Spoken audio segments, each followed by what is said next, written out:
I'll start with a very primary question about the book. First of all, I enjoyed it thoroughly. And even though it's about a trial and a financial trial, I was completely taken aback by the amount of entertaining and engaging things that were going on during the course of this book.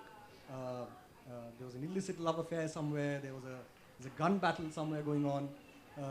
We'll talk about it a little bit. But why don't you start by telling us a little bit about why you chose to write about this very specific chapter in Bengal's history.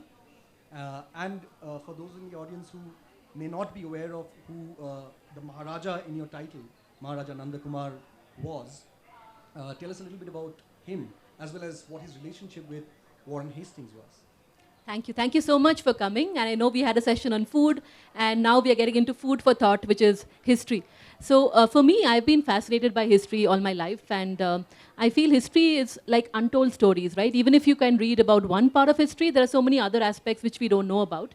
And this is one such chapter I wanted to write about. So when we talk about history of Bengal, and I'm from Bengal, and I've been to Murshidabad many times growing up, people think about the battles, the Battle of Plassey, the Battle of Buxar, and how that changed the course of history in Bengal and even for India itself. But there was another Game of Thrones literally happening behind the game, and that was a game of money. And my book is about that. And the character which my book kind of spotlights on, probably many people haven't heard of, except for lawyers, because this was a historic Supreme Court case. So this character is called Maharaja Nanda Kumar. He was an influential landowner, tax collector, when the Britishers had come to India. And he also was the Diwan for the second stint of Mir Jafar when he was on the throne. The Britishers at that time, they had taken control from the Battle of Plassey, then the Battle of Buxar. Mir Jafar came in, then Mir Qasim came in, Mir Jafar came back, and more directly they were trying to control Bengal and its finances. And Bengal was a very rich province at that time. Now this character, Nanda Kumar, he understood the language of money. And he saw what was happening behind the Game of Thrones with money. He found this trail of corruption, which led right back to no other than Mr. Warren Hastings, who actually was the most supreme commander, the Governor General at that time. And Nanda Kumar dared to challenge Hastings with actual evidence, right, of a letter. And that set in motion a chain of events and a historic trial and all the other things I've kind of talked about in the book. But this chapter of history is not very well known. The character I've spoken about, maybe many people may not have heard about, which is why I thought it might be interesting to talk about that and share that in the book. Yeah, makes total sense.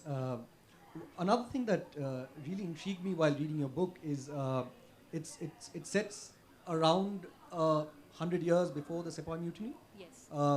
But even while writing about these characters, especially the colonizers, you don't seem to paint them as black and white figures, including our protagonist, Mr. Nanda Kumar.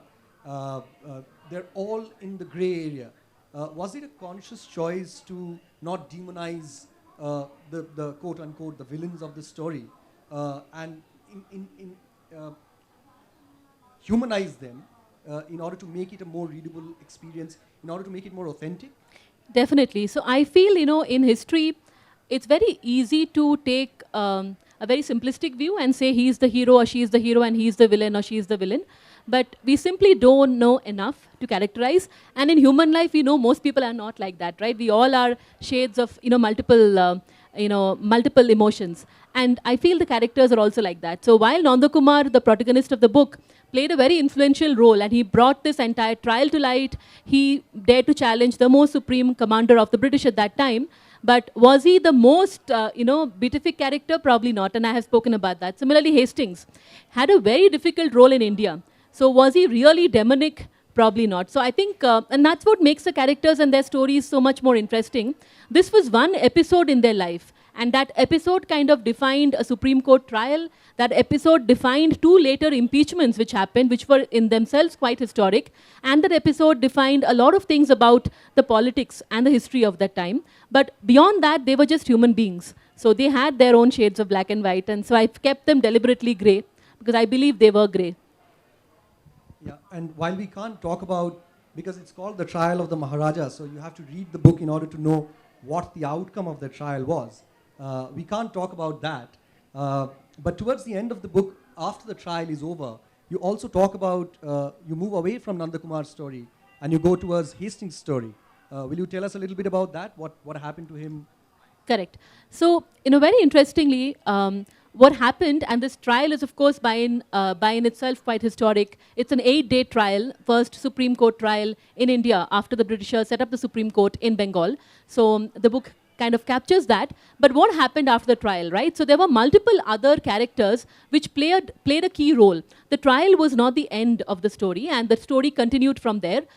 Hastings, in fact, faced an impeachment, which in itself was very historic, because imagine the person taking the entire control in India and driving all decisions in India with the Supreme Council that was set up for other people, was called back to Britain, and he actually faced an impeachment which went on for many, many years, and people literally came there with their food, and it was like one of those televised trials of that time, right? That time, of course, no television, but it was like that. So it gained a huge amount of interest. Today we talk about impeachment. Globally we have seen the power of impeachments where the people in power can be called to justice. But this was in 1775, 1770s, that time. And that time, a foreign a nation, based on the kind of actions they took in a different country, in India, somebody being called to justice and somebody being asked to justify their actions, I think was quite historic. And without bloodshed, without a battle, somebody actually using the regulations of the nation to call someone to justice, I think was also quite important. So there is a legal angle in the book, but I've tried to simplify it because I think that beyond the legal angle, there's a human story in this. There is a protagonist, there is a set of actions which led to something far bigger than his own story. So I've tried to capture that. But yes, I think Hastings did face an impeachment that went on for quite some time, and his actions were called into question. It's quite cinematic if you get a sense of what she's saying, and when you read it, you'll understand what she's talking about. It's all very cinematic. You can visualize the whole thing. Yeah, I'm a storyteller at heart, so I wrote the book as a story. I didn't want to write the book as like a litany of legal arguments. So legal arguments are a big part of the book, but I've written it like a visual story, chain of events which unfolded, different characters which played either main roles or side roles, and how the whole thing kind of unfolded. Since you're talking about being a storyteller, why don't you tell us a little bit about your research process? Because this is set in a unique period in history, and you must have had to go through a lot of documents, a lot of books, reports, I'm not sure what, to get to the heart of this story. Will you tell us a little bit about how you went about it? Sure. I think research is something I really love, so that kind of helped. So yeah, but it was difficult because, how many people have heard of Nanda Kumar in the audience? So that gives the answer. So, and this is pretty much in every audience, right, we speak about. So Nanda Kumar is not a very well-known figure. But the Battle of Plassey, the Battle of Buxar, and this Supreme Court trial, and the later the two impeachments, the impeachments of Hastings and impeachment of Elijah MP, who was the Chief Justice presiding over this trial. These were well documented. So what I started off with was, trying to look at what already was well documented, which is a legal part of it, going through that and trying to get a sense of what happened. A lot of these documents actually were documented by the Britishers, not by Indians. Then I've been to Murshidabad as a child, so I tried to kind of go back to the scene, right, and really think of what the courtroom would have looked like, what the people would have gone through during that time. And then I tried to stitch together a timeline of the events, right? So my main character was probably more hazy because nobody had heard about him, but his life and his actions influenced this entire chain of action. So I had to visualize who he was and what he would have felt like or thought like. So to do that, I kind of made a timeline of every intersecting character and how they would have intersected with Nanda Kumar. So what happened to Mir Jafar? What happened to Sirajuddaulah? What happened to Mir Qasim? What happened to, the Clive, Lord Clive? What happened to Hastings? So all these characters, are side characters. There were some other very interesting characters. There was a Philip Francis, who was in the Supreme Court Council. He had a famous duel with Hastings, and I talk about that in the book and why that happened. There was Hastings himself, who had a lot of different shades, and there were a lot of things going on in his life at that time, and so what happened. So I think the timeline mapping really helped me, along with the sequence of events. And then I tried to bring it back into what would have really influenced Nanda Kumar and this decision. So yes, I went through letters, I went through research documents, I went through court documents, And it was very exhausting, but it was exhilarating because I love research. But then to keep it all away and actually come up with a story, right, and not really get too technical, I think that was the tougher part, what not to share, because I wanted to keep it short and I wanted to keep it enough that people can read in one sitting. So I think that was a more tough part, what to not have in the book. This was actually one of my questions that, because I also work as an editor, it's one of the things that we have to constantly dabble with, more significantly than what you include from your research, what you leave out. Correct. So Correct. how are you taking that call? Because it must have been a tough call, and I'm sure you have worked with your editor and your publisher in order to bring out the exact story that you wanted to tell. But how are you deciding what not to tell? Correct. So I think there were two calls which helped. So initially, I wrote the book entirely in the third-person narrative. It was a timeline-based linear narrative. And then I felt, it's becoming too technical. I discussed with my editor, which is Srishti Publishers, Aurup Bose, and they felt, the story was very detailed, but it was not yet interesting, right? So I did two things. One is I created this first-person narrative of my main character, Nanda Kumar. So every few alternating chapters, you actually hear the thoughts of Nanda Kumar as I imagined him to have been thinking at that time, right? So that added a layer of storytelling to the book. And because Nanda Kumar was not so well known, not so well researched, I thought that is very important to give people a sense of who is this character, why did he challenge Hastings, why did he do this, entire kind of chain of events, where did he get the courage and the belief from, right? So that is one thing which really helped. And the other part of it, which helped in deciding what to exclude, was, I kept Nanda Kumar as the center. And it's imagine like a diagram. So I've studied statistics. So this is like, a set of spider charts connecting from Nanda Kumar. So everything which had an indirect or a direct connection back to Nanda Kumar is where we kept it. And if something was too tangential, it didn't really directly impact Nanda Kumar. I kept it out. But the good thing is that I already have more books which I can write with those characters. So nothing goes waste. Research never goes waste. Yeah. Absolutely. Again, taking a cue from what you just said, it's one of the most intriguing aspects of your book where you're talking about Nanda Kumar, you're telling his side of the story, but in first person. It's not often seen in non-fiction narratives that you see a first person, unless it's a memoir, of course. But here you are talking about a historical figure, someone you have never met, someone who has not been well documented. How did you find his voice? How did you know that, for instance, his turmoil, his inner turmoil, you talk about that a lot in the first person voice. How did you find that voice? So I think a lot of it was from the letters. So the letters were well documented. So for me, what was most poignant is a letter which he wrote when the first sentencing happened for the case, right? He wrote a letter which was about the fact that he thought this is unjust and why, this was probably a tirade by Hastings against him, right? So this part is very interesting. I'm not giving it away, but he wrote a very, very passionate and, detailed letter. That gave me a sense of his voice, that this person actually, what was he going to be talking about? What was he going to be thinking about? So that, I think, was the first part. Second part of it was, there were letters which the Britishers wrote to each other. In many of these, Nanda Kumar also featured because he was a key, kind of revenue official, and either in a way where they were talking about him or they were talking about certain work which they wanted him to do. So that again gave me a sense. So I think first I read all the letters which I could get access to. I read the court documents where there were some references to what questions were asked and what was answered. And then I thought through, he was old by the time the trial happened. He was around 70. So what would this person kind of talk like, feel like, what would kind of be the emotions in his mind? And then I kind of created the first person narrative from that. Yeah, it's actually the most fascinating part of the book. Thank you. When we were talking backstage, you briefly mentioned to me that what often gets talked about or written about, especially from that part of India's history, colonial history, are the wars. But this wasn't a war per se. This was a court case, which can be a dry affair. But you have painted Nanda Kumar as sort of an unsung hero in the book. How did you, first of all, get to know of him? How did you come across this character? Because I hadn't. I knew about Hastings and a few other characters in the book, but Nanda Kumar I hadn't heard about. How did you go about that? And why did you think that this story was important to be told, especially because, when we think about India's freedom struggle, we often go back to the Sepoy Mutiny as sort of what started things off. But this is a century years before back. that. So how did you go about that?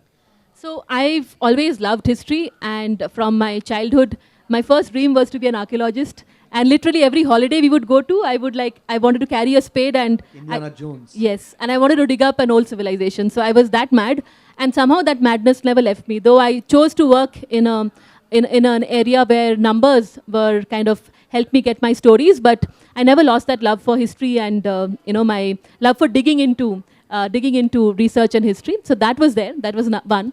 And growing up, Murshidabad was a fascinating place for me because if you are in Bengal, that is where a lot of the original history actually kind of unfolded, right? So I've been there multiple times and I've read about what happened there, and I was very curious to know what led up to the battle, right? What happened in the Battle of Plassey? So I think those were my initial ideas and research, and then I'm represented by a literary agent called Suhail Mathur, who happens to be a lawyer as well. So when I was speaking to him, and because he's a lawyer, and this is, by the way, a case taught to lawyers. So, any lawyers in the audience would know the case because they read this case as a part of their, studies. This is the first historic, case of Supreme Court trial in India, right? So he had heard about this case. So then we connected the dots and felt, okay, what if we could tell a story of this time, but we could really focus on this, the battle between these two figures, one very well-known figure, Hastings, and one not so well-known figure. But what if that figure could actually become the main figure in the story, right? So I think it emerged through discussion, but it was a lot of background that went into coming into that point. Tell us a little bit about this cover. It's a fascinating cover. It's such a lovely, it's minimal, but it's very fascinating.